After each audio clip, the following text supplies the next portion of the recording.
The first time Tara Voss told me she hated me, she was standing in the rain outside a Calgary parking garage, holding a conference lanyard like a weapon, and she said it so calmly I almost believed her. That was 2 years before she looked across a hotel bar in Vancouver and said, "One drink, then we go back to pretending we don't exist." I should have said no. I'm good at no. I've said no to budget extensions, to bad coffee, to my mother's attempts to set me up with her dentist daughter 3 separate times. Saying no is basically a professional skill when you work in urban infrastructure consulting at a firm that treats no as a career-limiting word and yes to everything as a personality. My name is Julian Marsh. I was 33 then, a senior project lead at Caldwell and Howe, a mid-sized consulting firm based in Toronto that had offices in 5 cities and an ambition problem. We were the kind of company that put phrases like human-centered solutions on our website and then ran our own people straight into the ground over competing timelines. Tara was 31, client integration director, the kind of person who walked into a room and immediately understood its geometry, who mattered, who was performing, who was afraid. She had been at Caldwell and Howe 6 months longer than me, which she never mentioned but which everyone else mentioned constantly, usually right before asking whether I'd looped in Tara yet. For 2 years, we had been what people in the office politely called a dynamic tension. What that meant, translated honestly, was that our director, Paul Renner, ran us like two horses pulling in opposite directions and called the friction momentum. If I built a project framework, Paul asked Tara to stress test it. If Tara closed a client, Paul asked me whether the scope was realistic. Every all-hands meeting became a careful performance. We were professional. We were courteous. We were exhausting each other from separate corners of the same open-plan floor. Team Julian, according to the unofficial office mythology, valued process, documentation, and not describing enthusiasm as a deliverable. Team Tara valued agility, relationship capital, and occasionally making my carefully built Gantt charts look like emotional support furniture. The truth was simpler and more annoying. I thought she was exceptional, not in a way I'd ever said out loud, because saying it out loud would have given someone ammunition, and Caldwell and Howe was the kind of place where anything sincere was filed away for later use. But I noticed things. I noticed she kept a printed copy of every junior analyst's name on her desk during the first month they joined, so she wouldn't mix them up in meetings. I noticed she asked the catering staff at client events what they wanted to be called, not just what their name tag said. I noticed that when a presentation went ways, she didn't look for someone to blame. She just started solving. And yes, I noticed the way she looked at the Vancouver conference. We were there for the National Infrastructure Symposium, 3 days at the Fairmont, 1,200 attendees, a schedule dense enough to cause mild dissociation. It was November, and Vancouver was doing its best impression of a city that had decided weather was optional. All cold rain and low gray cloud and the kind of damp that got into your coat before you'd even made it from the taxi. The hotel bar was called something like Ember, which in practice meant dark wood paneling, low lighting, and bartenders who acted like whiskey was a spiritual practice. I was there on the second night because the networking dinner had ended early, and I'd made the tactical mistake of telling a project manager from Calgary about my opinions on mixed-use zoning policy. Tara was already at the bar when I arrived. She had a glass of something amber in front of her and the particular expression of someone who had been professionally charming for approximately 8 hours and had reached their limit. She looked up when I sat down 2 stools away. "Brooks," she said. She'd called me Brooks for 2 years. It was never hostile, exactly, more like a choice, using my last name instead of my first the way you'd keep a door, slightly closed without actually shutting it. "Voss," I said. She looked back at her drink. I ordered a beer. The bar noise moved around us, comfortable and impersonal. "You bailed on the dinner," she said. Not an accusation, just an observation. I was trapped in a conversation about density bonusing with someone who uses the word leverage as a verb. Rookie error. You have to establish an exit before the entrees arrive. "I see you escaped." I told the table I had a call. She lifted her glass slightly. I did not have a call. Something about that honesty, small, unguarded, a little tired, made me turn and look at her properly for the first time all day. She'd changed out of the blazer she'd worn to the panels. Just a dark top now, hair down, looking less like Tara Voss from the office. and more like someone I might have talked to on a normal night in a normal bar without needing to manage what I said. Long day? I asked. Long 2 years. She said it quietly, looking at the bottles behind the bar. Then she seemed to hear herself and added, the symposium sessions, I mean. She wasn't talking about the symposium sessions. I didn't push it. I signaled the bartender and ordered another drink for myself, and, without asking, another of whatever she was having, she noticed. She didn't comment. For a few minutes, we just sat there. The bar played something low and instrumental. Someone laughed too loudly near the entrance and then stopped. Tara traced the edge of her coaster with one finger. Can I ask you something? She said. And have you not used it against me later? Depends on the question. That's fair. She looked at me sideways. Do you actually think my approach is reckless, or do you just say that because Paul expects you to? I set down my glass. Both, sometimes. Mostly the second. She nodded slowly, like she'd expected that answer, but was still deciding how she felt about it. He told me you called my Vancouver expansion pitch overextended. I told him the timeline was optimistic. He translated that, and if you'd told me directly, you'd have told me I had the imagination of a fire code. Her mouth twitched. I'd have said that later. At first I'd have listened.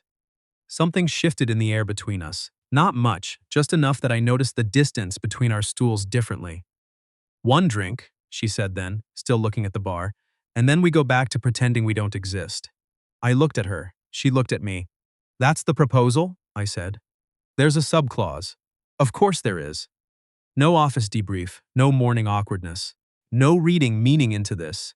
She turned to face me fully. One drink where we're just two people who got trapped at the same conference. I should have asked why. I almost did. Instead, I said, you're not going to switch to water partway through and claim this counted. I'm not a monster, Marsh. She'd used my actual name, I noticed. Why me? I asked. She looked at me for a long moment, like the answer annoyed her. Because you're the only person at this conference who already knows I'm tired, and you're not going to tell anyone.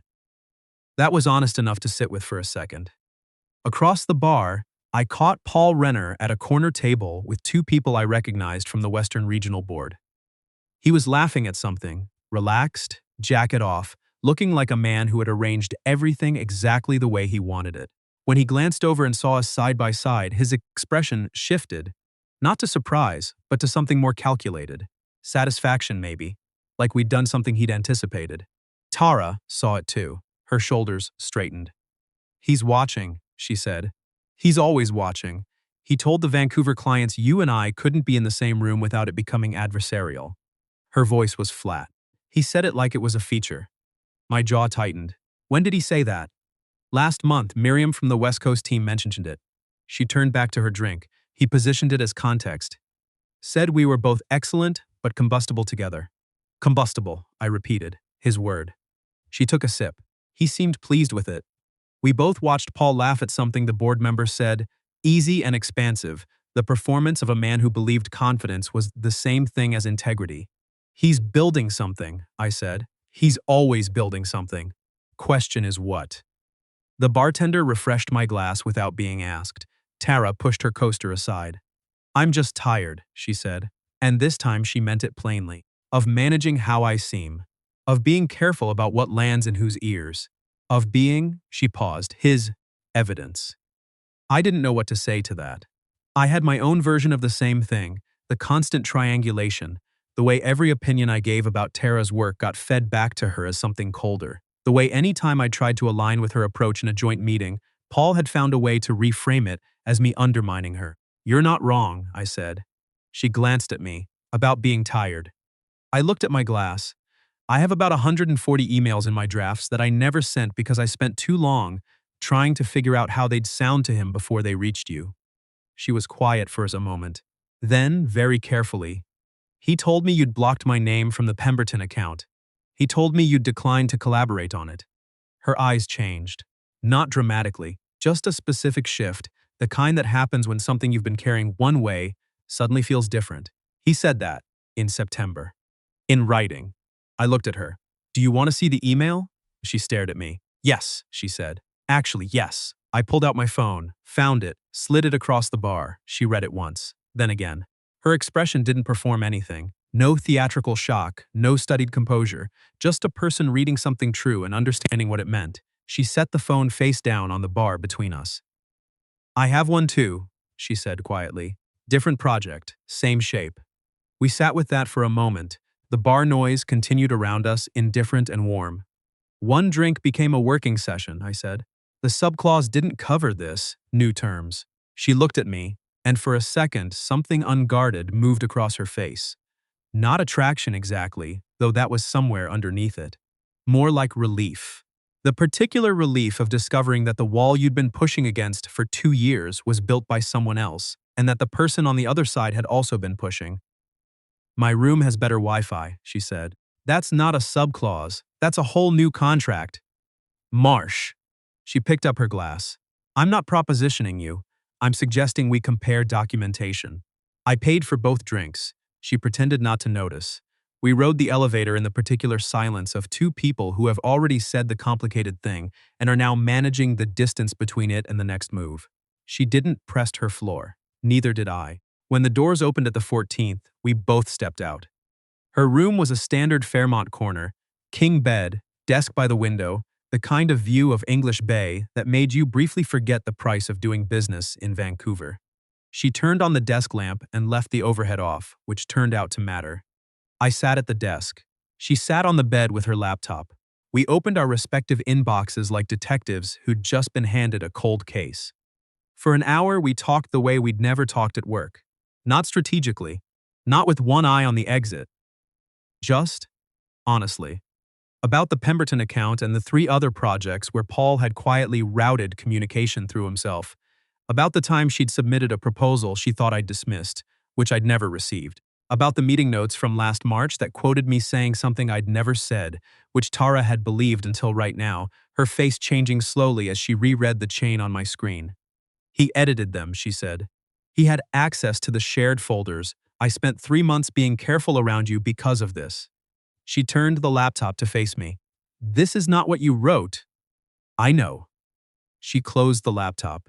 She looked at the window. Why would he do this? I'd been asking the same question. Have you ever looked closely at the Kelowna development contracts? She turned to look at me. The ones that went to the third-party firm, Hartfield Associates. Paul recommended them. Paul's wife's brother owns them. I watched her face. I found it 2 weeks ago. I didn't know what to do with it yet. The room went very quiet. Tara stood up and walked to the window. Outside, the harbor lights scattered across the water in long, cold lines.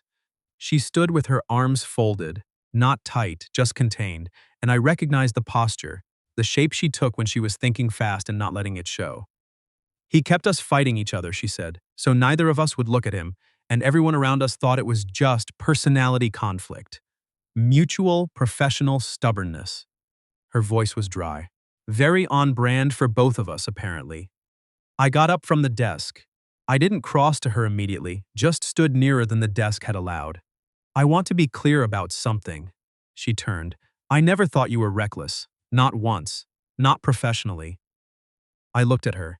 I thought your approach scared me because you were usually right, and I didn't want to be the one who'd been slower. Something moved in her expression. Not performance. Just the real version. He told me you resented how fast I moved, she said. That you found it threatening. He told me you'd go around me if I gave you the chance. That you were strategic in the way that doesn't include other people. She exhaled quietly. I was so careful around you. For 2 years. I know. I could tell. It made me careful back. She looked at me for a long time. Then she said, what do you actually want to do about this? That was the question I'd been sitting with for 2 weeks. Alone, without anyone I trusted enough to ask. Not alone, I said. I don't want to go at it alone. Her chin lifted slightly. I'd seen that look in meetings when she decided something. We go to the board directly, not through any internal channel he has access to. We need a clean paper trail first. Finance, she said. Kelowna's billing records. I know someone in that department. Quietly, obviously, quietly. He watches our calendars. She paused. He watches our calendars. That's why every time I tried to set a meeting with your team, it got rerouted, and why I kept hearing you were unavailable when I'd seen you sitting at your desk. She said it without blame, just the slow assembly of something that had been broken into pieces and now had shape. We don't communicate through the shared system. Personal emails only until we have enough. She nodded. Then she said, unexpectedly, I'm sorry. For what? For the things I said in meetings, the ones I meant to sting. She looked at me evenly. Some of them were genuine frustration, and some of them were theater, and I'm sorry for the theater. I thought about the last 2 years, about the Monday meetings and the careful daggers, and the way I'd started preparing counterarguments for her positions before she'd even spoken them, which she'd probably noticed, and which had probably made it worse. I'm sorry too, I said. For the emotional support spreadsheet comment. Her mouth curved. I still maintain the Q2 variance model was excessive. It was thorough. It was protective. I looked at her. Yes. She sat back down on the edge of the bed, kicked off her shoes, tucked one foot under her. Something about the gesture, the simple, unguarded normalcy of it, made the room feel different, less like a strategy session, more like something I didn't have a professional term for. You know what I keep thinking about? She said. What? The Pemberton pitch. She looked at the carpet. I worked on that one for 3 weeks. I thought you'd killed it.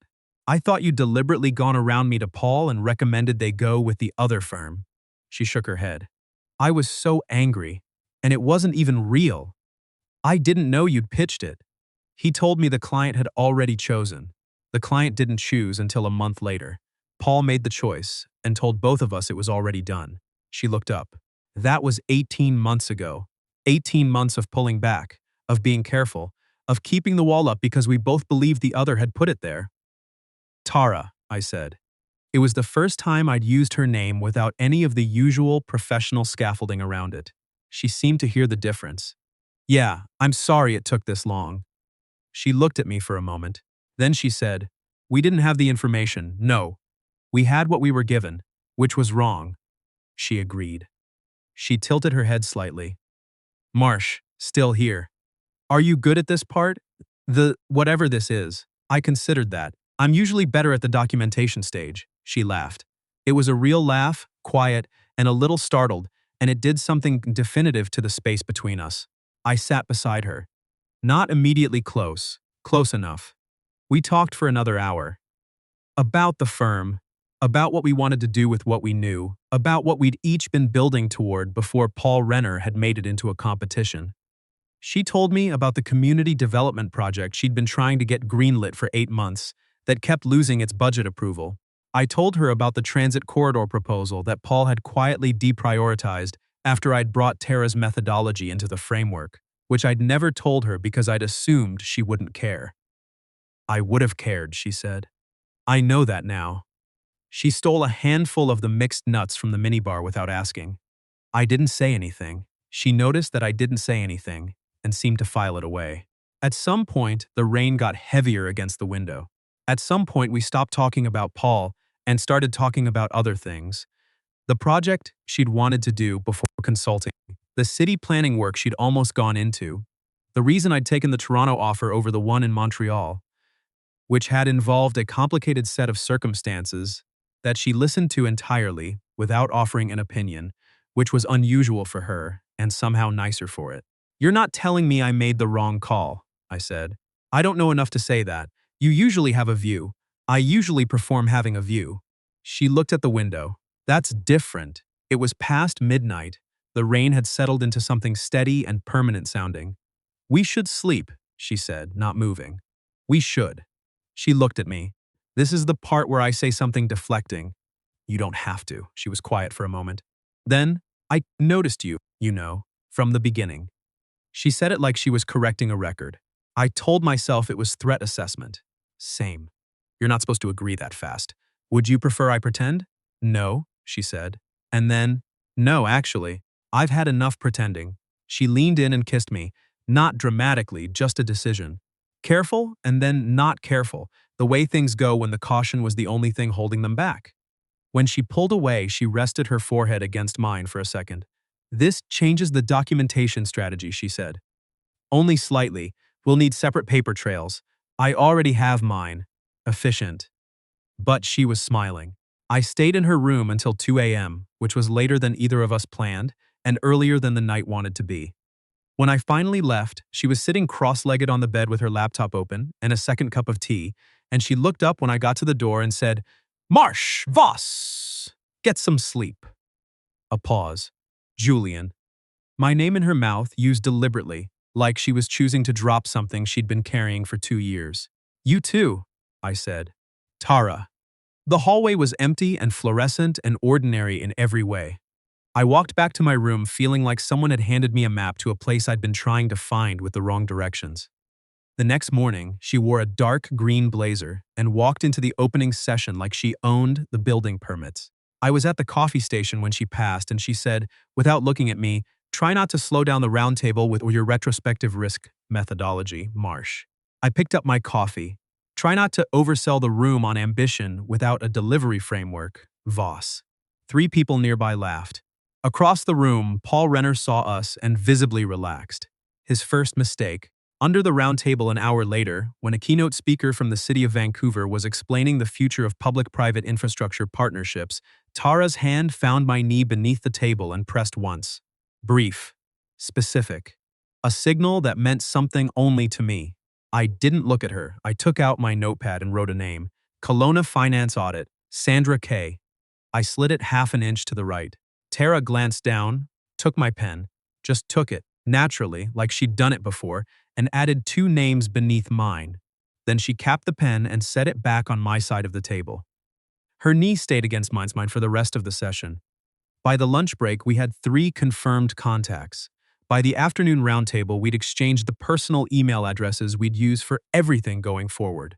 By the evening, we had a working document titled, at Tara's insistence, Q4 Resource Alignment Draft, which she said no one in the history of the company had ever voluntarily opened. "That's strategic evil," I told her. "I've been practicing." Over the next 3 weeks, working quietly through separate channels, meeting twice in person at a coffee shop in Kensington Market, where Paul had no reason to be, we built a file that neither of us would have thought to build alone. Sandra from Finance confirmed irregularities in the Kelowna billing. A project coordinator in the Calgary office admitted she'd been told to route Tara's client communications through Paul's assistant, something she'd thought was standard practice until we asked. There were vendor invoices that didn't align with any approved contract, budget variances Paul had marked as resolved that hadn't been, and a pattern of deflection so consistent and long-running it had become invisible. It looked like management. It was something else. We met with an outside board member on a Tuesday morning, a woman named in the company's independent oversight structure, who had exactly the expression of someone who had been waiting for this conversation longer than she should have had to. We walked her through it in order. She didn't interrupt. She asked 2 questions when we finished. The following Monday, Paul Renner was asked to step back pending a formal review. He left the building at noon carrying a box that looked insufficient for everything he'd accumulated there. He didn't look at me when he left. He looked at Tara. She held his gaze without blinking. I stood beside her, close enough that our arms touched, and neither of us moved. When the door closed, she exhaled. "Okay," she said. "Okay," I agreed. She turned and looked at me with the particular expression of someone who has been holding their breath for a very long time and has just discovered it's finally safe to stop. "Coffee? Are you asking because you want coffee, or because you need to stand somewhere normal for a minute?" "Both," she said. "Definitely both." We went to the cafe 2 blocks from the office. We got coffee and sat by the window and watched the street and didn't talk about Paul Renner for 20 minutes, which was the most pleasant 20 minutes I'd spent in that building's vicinity in 2 years. "I have something to tell you," Tara said eventually. "All right.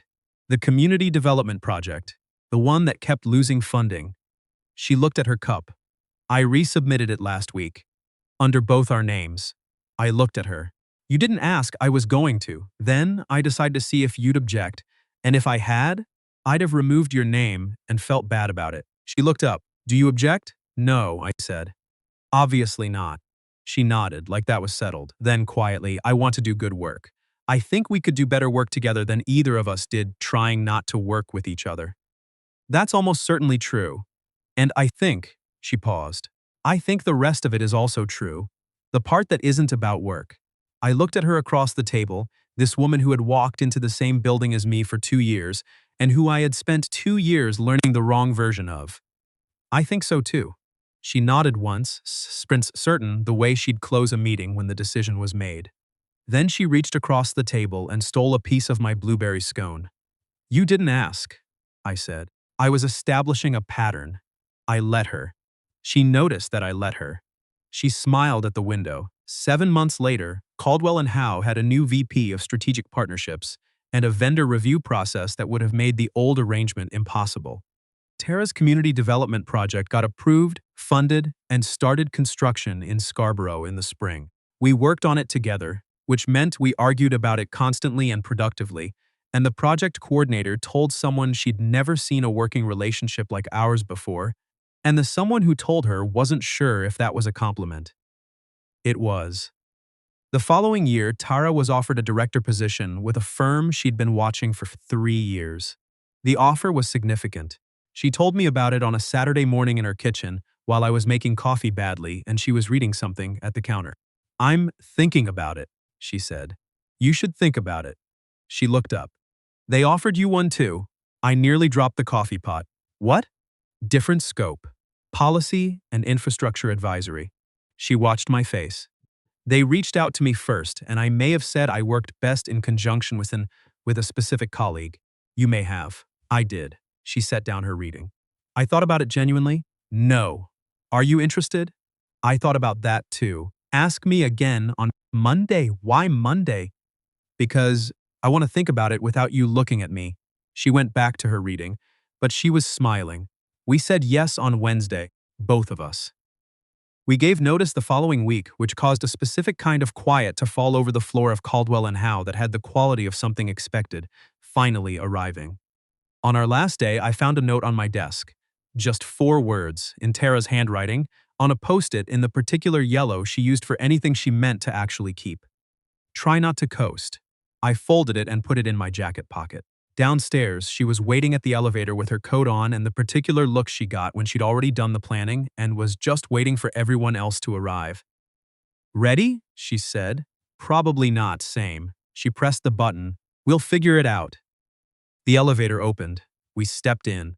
I reached over and pressed L for lobby, and she stood close enough that I could feel the slight warmth of her arm against mine, familiar now, still somehow remarkable. What started as one drink, and a subclause, and a hotel bar in the rain became the clearest choice I've ever made. Not because the night was dramatic, though it was. Not because the story had a clean ending, because it's still going. But because the moment I stopped performing for an audience that had been set up to watch us fail, I found out who she actually was. And she was better than the version I'd been given. If you've ever had someone tell you who another person was before you got to find out for yourself, what did you do with it? Tell me in the comments. If this one stayed with you, leave a like, and I'll see you in the next one.